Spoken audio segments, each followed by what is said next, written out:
Good day, viewers. My name is Tunde Bakare. I'm of the Department of Communication and Performing Arts, Bowen University, Iwo, Osun State, Nigeria. The title of my paper is The Yoruba Theatre and Drama from Ritualistic Perspective. And the abstract says, many available studies on Nigerian theatre and drama attribute the development of theatre and drama in the country to rituals, religion, and festivals.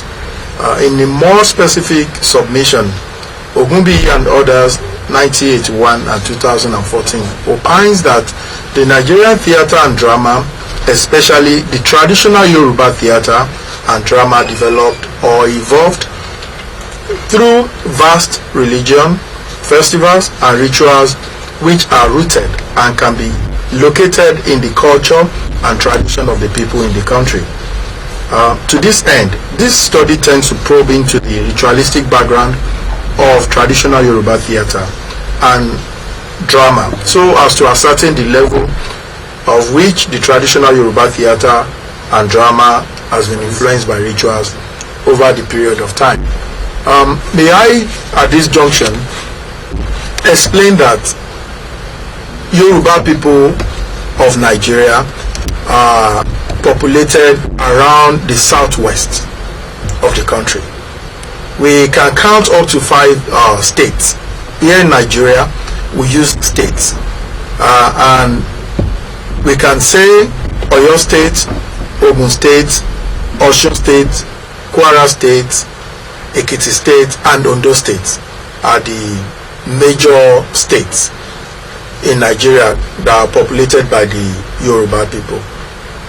This does not mean that there are no other small towns and cities where Yoruba people can be located, but I'm giving this background for us to know that Nigeria as a country is a very big country, and we have 3 major tribes, the way we normally say it.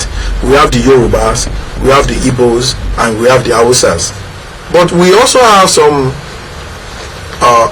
tribes and ethnic group that are termed minor. So this paper is focused mainly on the Yoruba theatre. And even the Yoruba theatre, as it were, is a very big topic to talk about. But I will simplify what I mean by Yoruba theatre into 3 phases. Number 1, I'm talking about Yoruba theatre that is traditional, that is cultural, that is the mask theatre, the traditional Alarinjo traveling theatre that emerged in early period before the contact of the Europeans. That is the first phase. The second phase is the theatre that came by, or that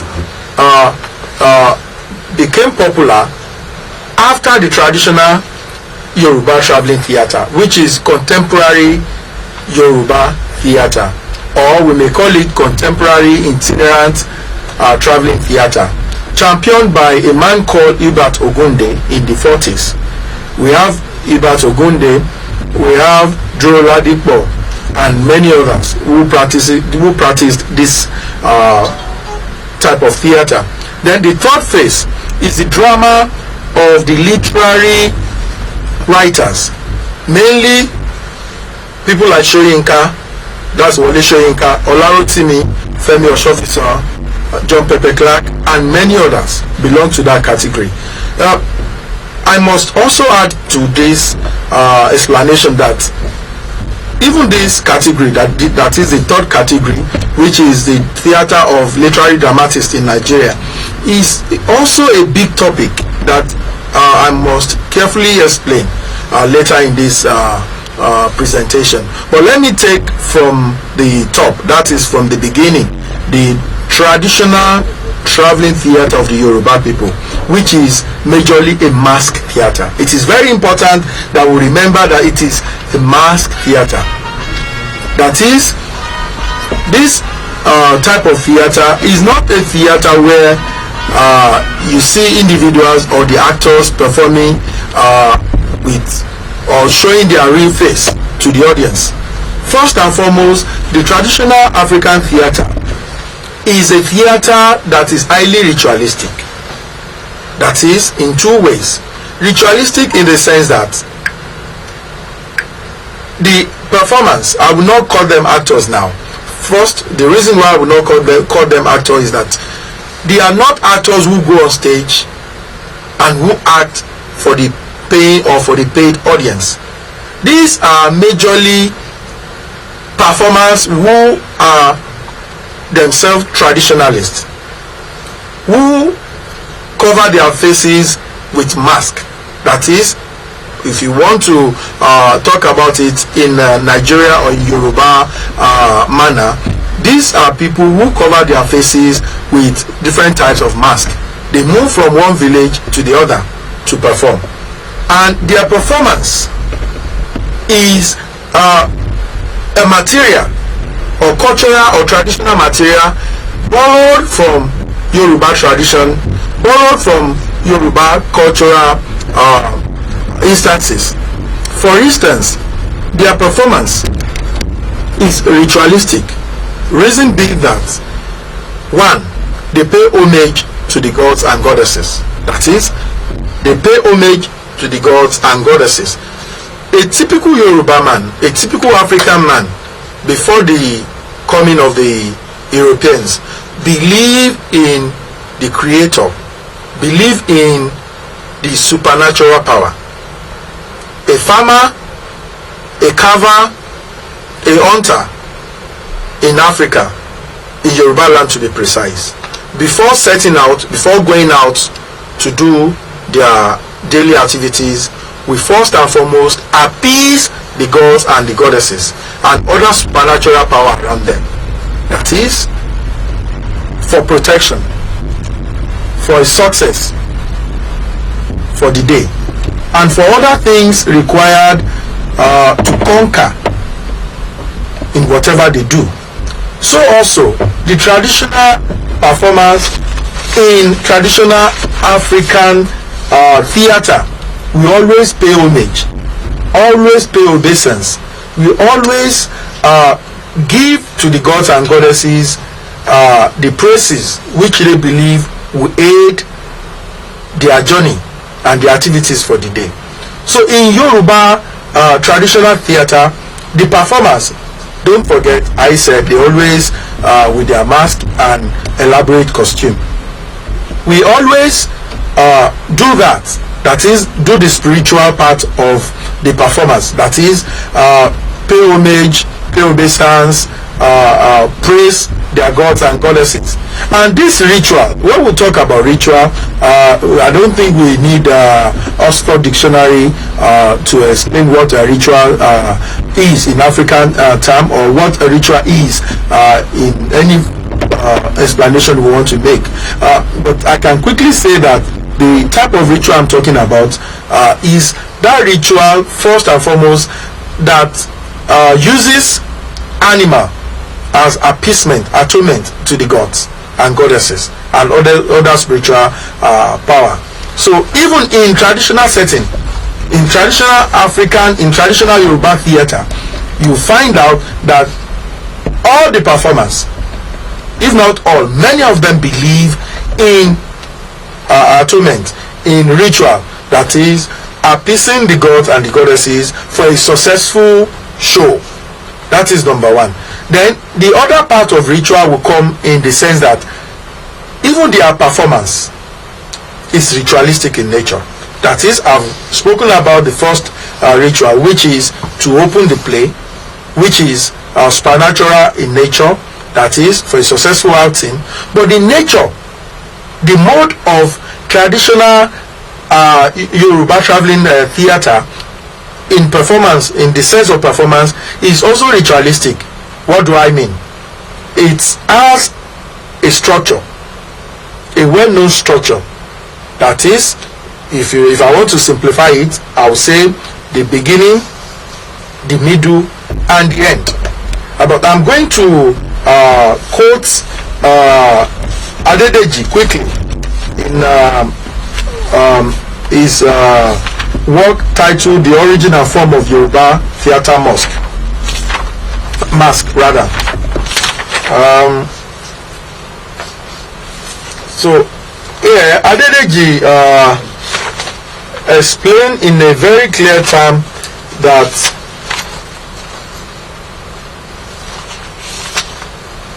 the history of the Yoruba mass theatre cannot be separated from the rise and fall of the Oyo Empire. Its development and growth were closely associated with Yoruba political and social history.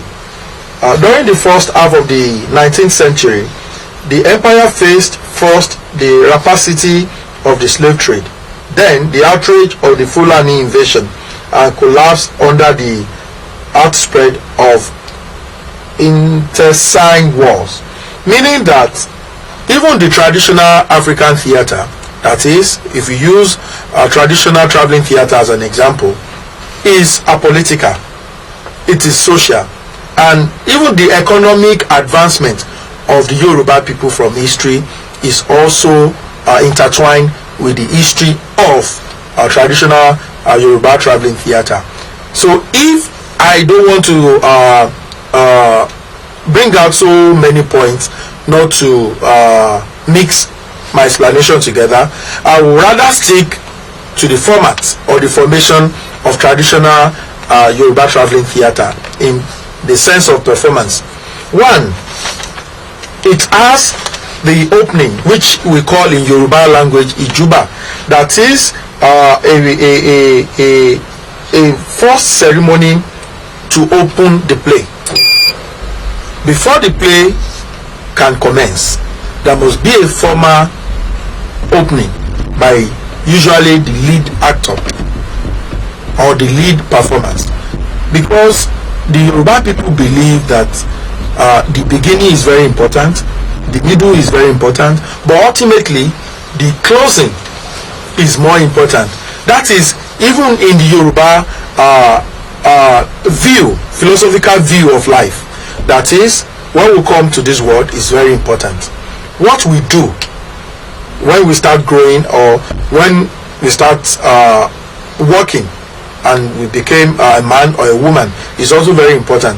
But ultimately, when we want to go to the world beyond, that is, when we're going to move to the other world, when maybe at old age, or God forbid, when the person we're talking about is not that old, it's also very important.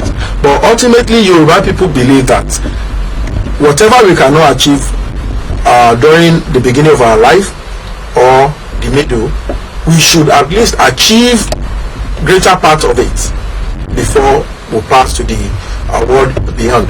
So the second one is dance. That is the structure of traditional traveling theatre of the Yoruba people.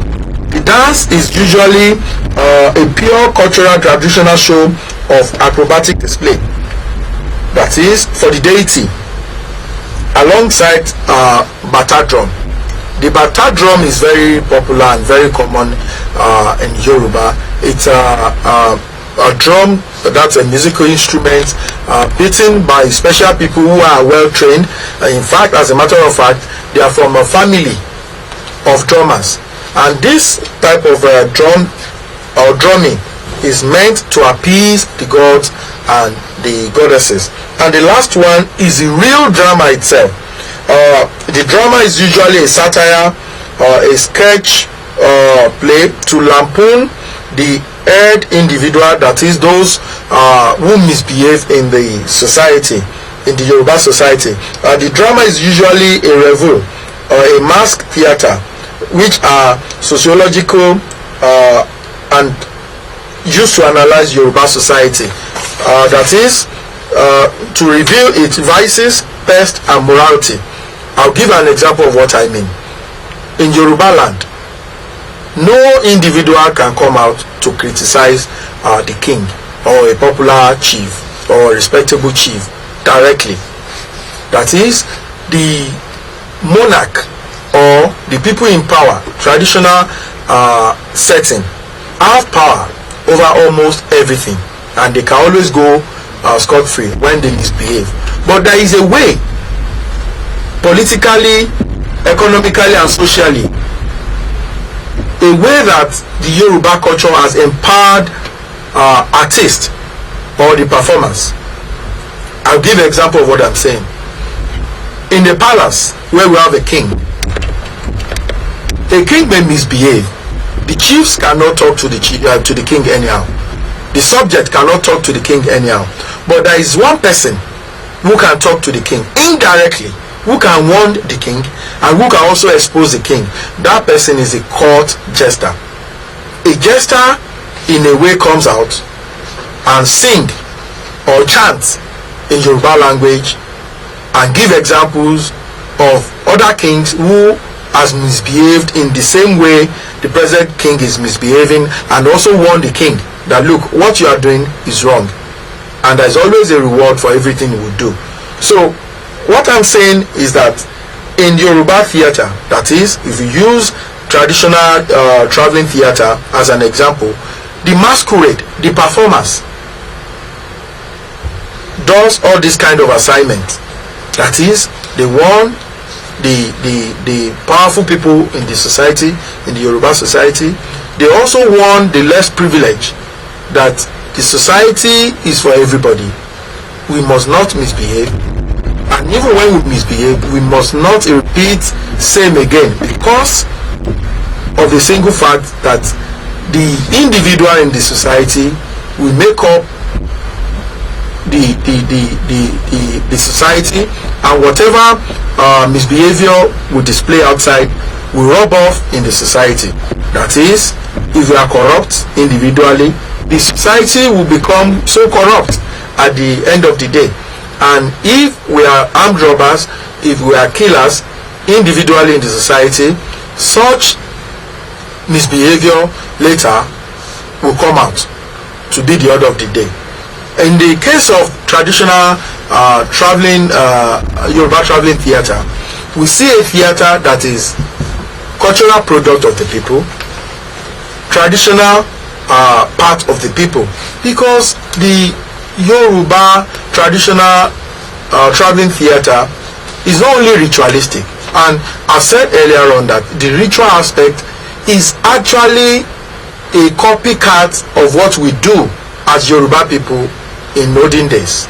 A typical Yoruba man, before going to his farm, or before setting out to hunt the animals, or before going to his workshop to carve the wood, we always appease, atone the gods and goddesses. So the same thing, the performers of Yoruba traveling theater, we always talk to their gods, to their creator, for a successful outing. That is for the traditional Yoruba traveling theater. The second phase, which is the contemporary or itinerary traveling theater, is a type of theater that emerged in the 40s, in the early 40s. And the man we always talk about is Ibert Ogunde. Ibert Ogunde himself, in Nebun Clark 1980, mentioned that his influence on this type of theater I'm talking about cannot be cut away from the traditional type of the Yoruba theater, because as a child he followed the masquerade. In Yoruba language we call the masquerade Egungun. Many occasions, many instances, he followed them during their performances, and his interest in the theater came to life, seeing the different types of the masquerade.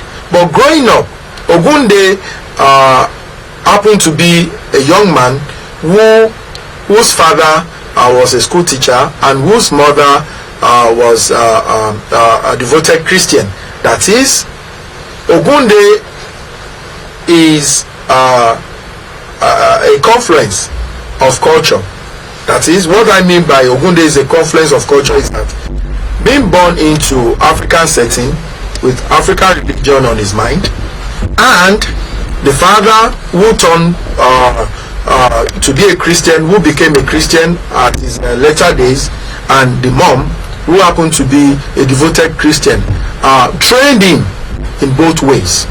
So later, as Ogunde started doing theater in Nigeria, we notice the confluence of two things.